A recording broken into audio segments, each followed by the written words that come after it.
everyone, and welcome back. We're diving deep into something today that you might not think is very exciting, but it's super important: pronunciation. Yeah, pronunciation. It's like you've got this awesome vocabulary, right? You know, all this grammar, but if people can't really understand you because of your pronunciation, it's like having a Ferrari. It's like having a Ferrari. With flat tires. But with flat tires, yeah. It's often something that learners kind of overlook. They're so focused on, learning all the grammar and vocabulary that they forget that actually, if you can't pronounce things properly, you're not going to be understood. Exactly. And these sources, we've got some really interesting insights into how English pronunciation works, like the mechanics of it. How your mouth moves, how you stress certain syllables, even how words kind of blend together when you're speaking naturally. It is fascinating. And it's something that, once you understand the why behind it, it makes it so much easier to actually improve. So let's start with something that really jumped out at me in the source, which is mouth movement.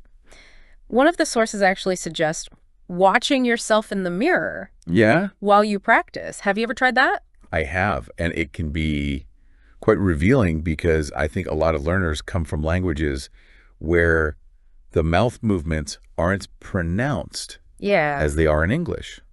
So, for example, think about the way we pronounce vowel sounds in words like open or apple.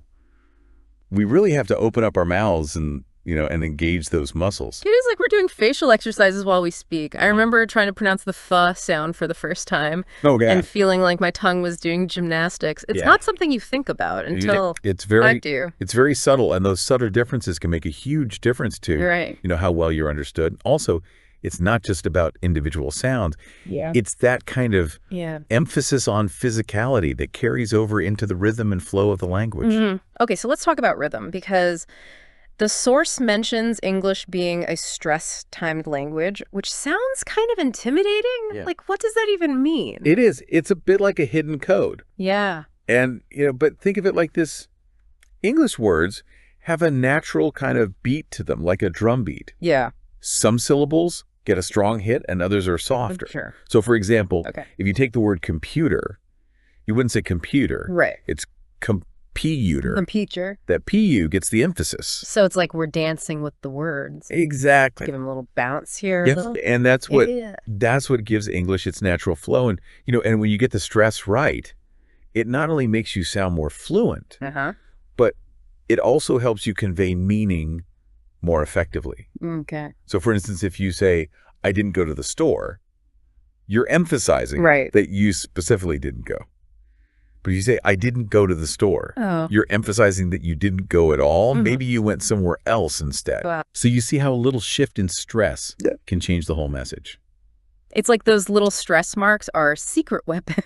They are. For making yourself understood. Okay, but I have to admit, I still struggle with some of those infamous problem sounds in English. The D, the R and L. Oh my goodness. And I think they're some of the most common sounds that learners struggle with. Because often they don't exist in other languages. And even when you know where your tongue is supposed to be to make that sound, it's like, how do you actually how do you make it come out right? Come out. It feels so awkward. But remember, each of these sounds plays a specific role in English. And mispronouncing them can actually change the meaning of words entirely. So like think versus this. The difference is just that tiny "th" sound. But they're completely different words. Completely. And then there's the classic rice versus lice dilemma, which always gets a chuckle out of native speakers. It does. And so for sounds, for our listeners who are trying to master this, what would you say? Remember, it's all about placing your tongue between your teeth and blowing air out. It might feel a little strange at first, but the more you practice, the more natural it will become. And for R and L, those are tricky. Because they involve these very subtle differences in tongue placement and shaping. So for R, your tongue needs to be curled back slightly, while for L, it should be flat against the roof of your mouth. So think of R as more of a retroflex sound, like it's going back, and L as more of a laminal sound. I'm starting to see how understanding the mechanics of these sounds can make them less intimidating. It's like knowing how an engine works, suddenly it's not just magic anymore. You can actually start to fix it. Exactly. And once you understand the mechanics, then you can start to play with the sounds, experiment with different mouth positions, and really get a feel for how they work. So we've talked about mouth movements, we've talked about these tricky sounds, but there's one more big piece of the pronunciation puzzle that we haven't touched on yet, connected speech. Oh, yes. You know how native speakers tend to smush words together when they're speaking naturally? Absolutely. Like, what do you want instead of what do you want? It's how English actually sounds in everyday conversation. Right. And I have to admit, sometimes it sounds like a completely different language from the textbook English I learned. Absolutely. And that's because in natural speech, we don't pronounce every word in isolation. What? We link words together, we drop certain sounds, we even modify others to create this smoother, more efficient flow. So it's not just me being lazy when I say, did you eat, instead of, did you eat? Exactly. I'm actually being fluent. You are. You're being a fluid speaker. This is so interesting. It's like we're peeling back the layers of the language, uncovering these hidden patterns and secrets that make native speakers sound so effortlessly fluent. And the best part is once you start to recognize those patterns, you could start to use them yourself. I love that it's like we're getting a backstage pass to the world of English pronunciation. Exactly, you are. And speaking of backstage passes, I think it's time to take a little break and let our listeners kind of digest all this amazing information.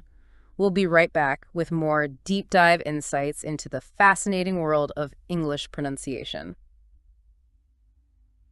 See you soon. So we've talked about some of the trickier aspects of pronunciation, and now I think we should talk about how to actually improve your pronunciation. Yeah, because I feel like after learning about all this stuff about mouth movements and connected speech, I'm feeling a little overwhelmed. Like, where do we even begin? Yeah, it can be a bit overwhelming, but the most important thing to remember is to start small.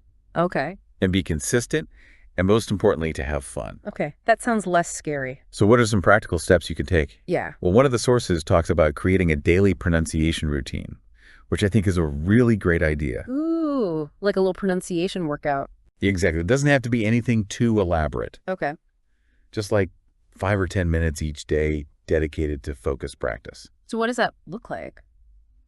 Well, it depends what you want to focus on. So let's say you're really struggling with the sounds.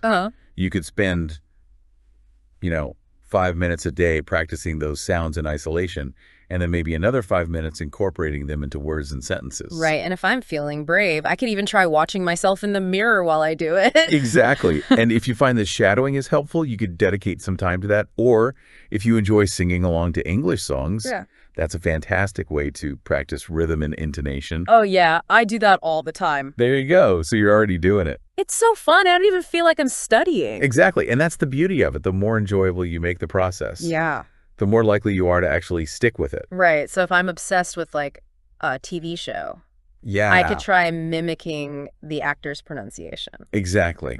Or if you love listening to podcasts, pay attention to how the hosts pronounce words and try to imitate their rhythm and intonation. I'm starting to feel a lot more excited about practicing pronunciation now. It doesn't have to be like drilling these boring exercises. It's about finding fun and creative ways to immerse yourself in the language. But I do have to admit, there's still this little part of me that worries about sounding silly. I think everyone feels that way. Yeah. But remember, everyone makes mistakes, especially when they're learning something new. Yeah. The important thing is to not let those mistakes discourage you. Okay. Think of them as stepping stones on your path to fluency. So instead of beating myself up for not getting it perfect, I can reframe it as an opportunity to learn and grow. Exactly. And the more you practice, the more confident you'll become. And then the more confident you feel, the more you'll want to practice. So it's like this positive feedback loop. It is. So we just need to kind of dive in and trust the process. Exactly. Progress takes time and patience. Don't get discouraged if you don't sound like a native speaker overnight. Right. It's a marathon, not a sprint. Exactly. We need to pace ourselves, build up our endurance, and celebrate each milestone along the way. And speaking of celebrating milestones, it's important to remember that improving your pronunciation isn't just about sounding better.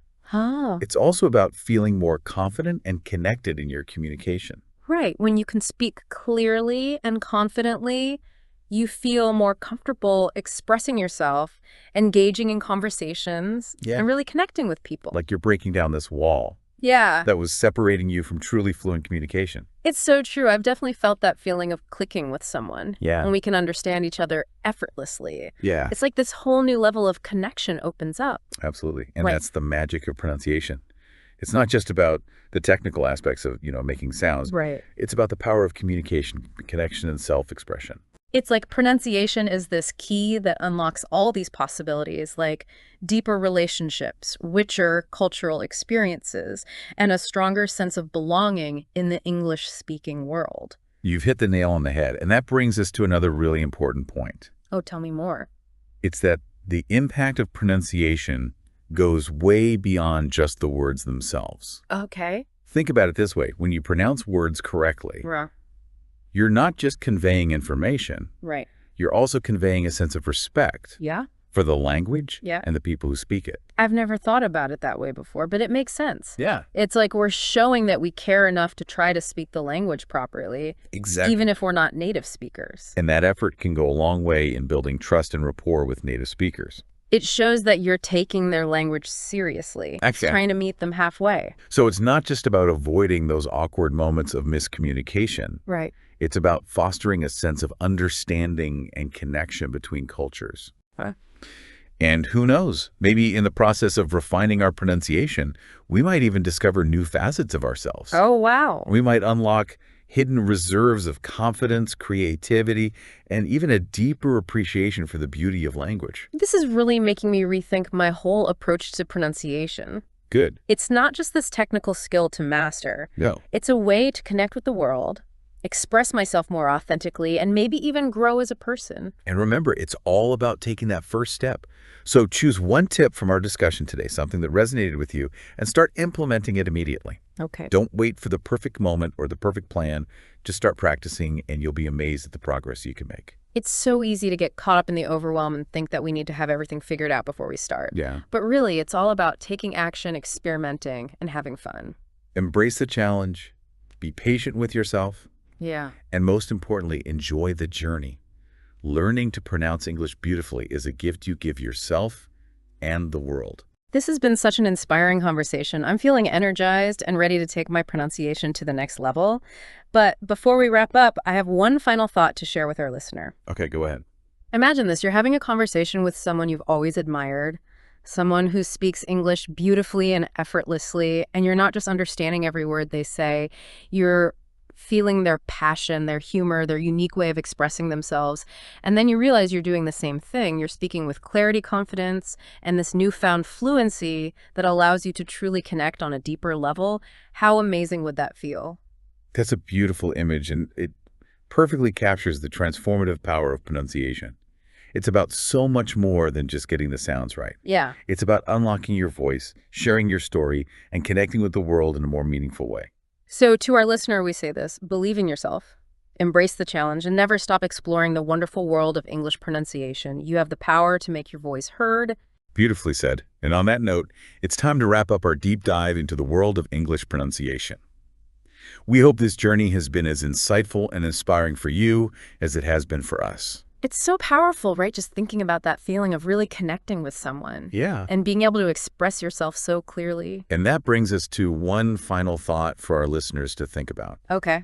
What if by improving your pronunciation, you are also expanding your capacity for empathy?